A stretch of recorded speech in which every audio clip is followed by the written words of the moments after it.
मौजूद हैं मुजफ्फरपुर में कुड़नी प्रखंड के लदौरा क्षेत्र में।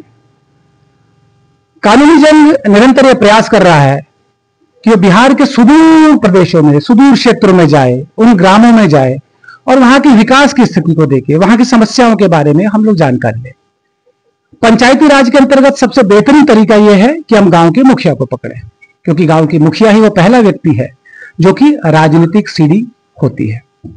हमने बहुत सारे ऐसे विधायकों को देखा, उच्च स्तर पे लोगों को देखा, जिन्होंने अपनी राजनीति की शुरुआत, जिन्होंने अपने सामाजिक काम की शुरुआत मुखिया से की और उसके बाद उस विकास के पायदान को ऊपर चलते हुए वो कैबिनेट मंत्री भी बने और अपने उच्चतम स्तर को उन्होंने प्राप्त किया।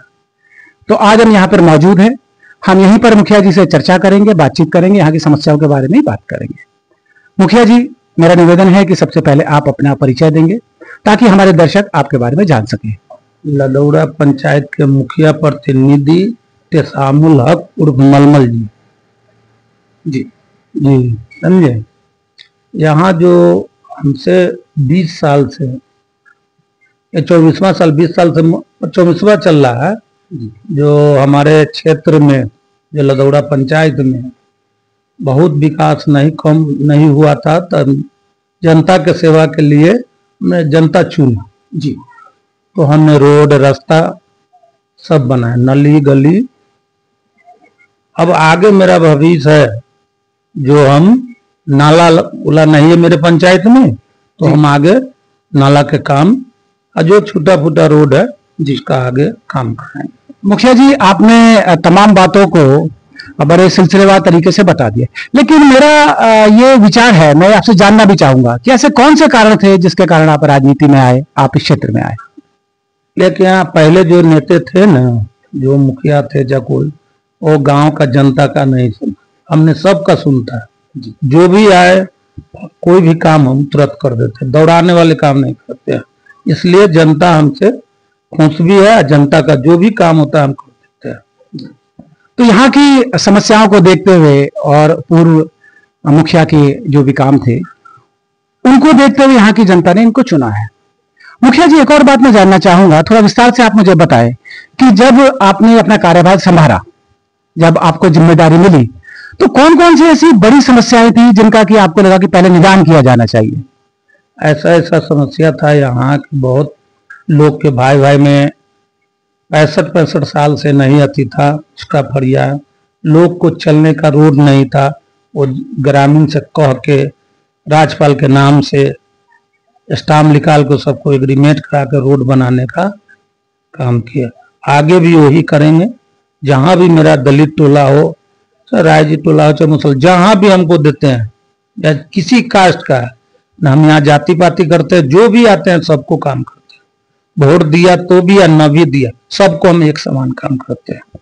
मुखिया जी ने एक बहुत बेहतरीन मिसाल सब लोगों के सामने प्रस्तुत करी है। वो मिसाल है सामाजिक समरसता की। गांव में हर पंथ का, हर क्षेत्र का व्यक्ति रहता है, हर भाषा का व्यक्ति रहता है, हर जाति का व्यक्ति रहता है, हर धर्म का व्यक्ति रहता है। मुझे लगता है कि जिस प्रकार से आज मुखिया जी ने इन बातों को सामने रखा, ये अपने आप में और तमाम पूरे देश के लिए एक मिसाल बनेगी। मुखिया जी, अभी 4 साल आपको हो गए और अभी 1 साल आपका और बचा है। आपको भी क्या लगता है कि कौन से काम हैं जो कि अभी आपको करने हैं और आपकी प्रायोरिटी में? मेरे जैसे पंचायत सरकार भवन है, वो मेरे पास नहीं जी, उस पर हम लगे हुए हैं जी। जो जमीन हमारा अभी उतना पूरा नहीं हो रहा है जी, हम जमीन का तलाश में है। ऐसे हमने जमीन 26 डिसमिल का भेज दिए जी, डीएम साहब को हम भेज दिए, वहां से पटना मालूम है कि चला गया। तो पंचायत भवन आगे, और नाला एक भी नहीं है मेरे पंचायत में जी, वो नाला पानी निकासी नहीं हो रहा जी, उस पर आगे हम, मेरा दिमाग है कि उसी पर आगे काम करे जी। और जो छोटा फूटा रोड है जी, लोग जो प्राइवेट रोड है वो लिख के देंगे तो उनको बना देने का काम करेगा।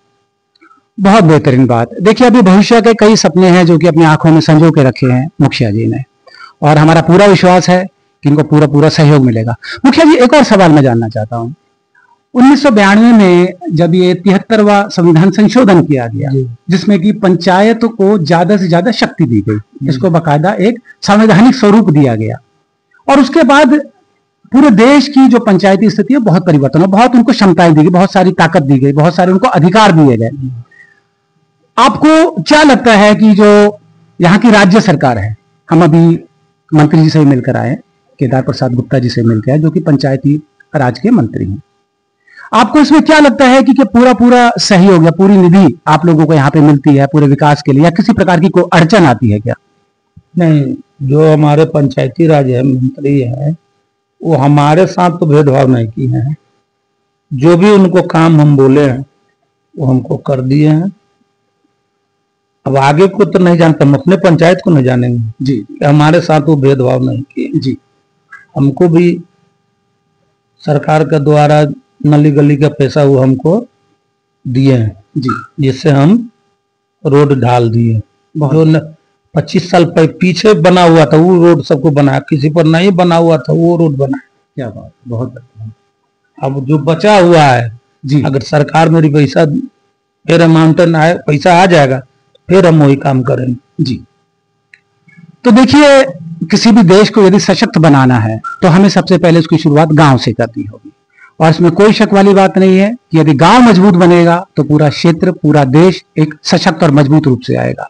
मुखिया जी, एक और सवाल मैं आपसे पूछना चाहूंगा, ये थोड़ा सामाजिक विषय रहेगा। आपको पिछले कुछ वर्षों में, लगभग पिछले 8-10 वर्षों में, गांव की आर्थिक स्थिति और शैक्षिक स्थिति में क्या परिवर्तन लगता है? देखिए, पहले जो था ना आर्थिक स्थिति कमजोर था, बाकी लोग को धीरे धीरे आर्थिक स्थिति सही है, खाली सिर्फ महंगाई बढ़ा जा रहा है जी, जिससे गरीब लोग परेशान जी। आपके गांव की जो आपके अधीन है, वहां की शैक्षिक स्थिति, शैक्षिक समस्याएं, कुछ आपको लगता है कि स्कूल की समस्या है, विद्यालय की समस्याएं है? स्कूल मेरे हमारे पास हो गया है, वो बिल्डिंग नहीं बना है जो जमीन के कारण जी, इंटर तक हो गया है जी। एक स्कूल का, मिडिल स्कूल का है 8वां तक का, उसका दिक्कत है जी, तो उसमें हम प्रयास करे हुए हैं कि बन जाए कैसे जी। और मेरे समाज के ही लोग उस जमीन में रहते हैं जी, गांव के लेके हम वो खाली नहीं करवा रहे जी जी। सही है। देखिए, हमारा कानूनी जंग का पूरी टीम का ऐसा मानना है कि जिस गांव की शैक्षिक व्यवस्था सुधर जाती है उस गांव की आर्थिक स्थिति भी सुधर जाती है, और गांव, गांव से पूरी पंचायत, पंचायत से पूरा जिला, और जिला से पूरा देश। यही हमारा प्रयास है कि इनकी जो समस्याएं हैं उनको हम सरकार तक पहुंचाएं, इनके जो कार्य हैं वो हम जनता तक पहुंचाएं, और यही सीढ़ी का काम कानूनी जंग करता है। मुखिया जी, आपका बहुत बहुत धन्यवाद, आपने कानूनी जंग को इतना समय दिया, आपका बहुत बहुत आभार। नमस्कार।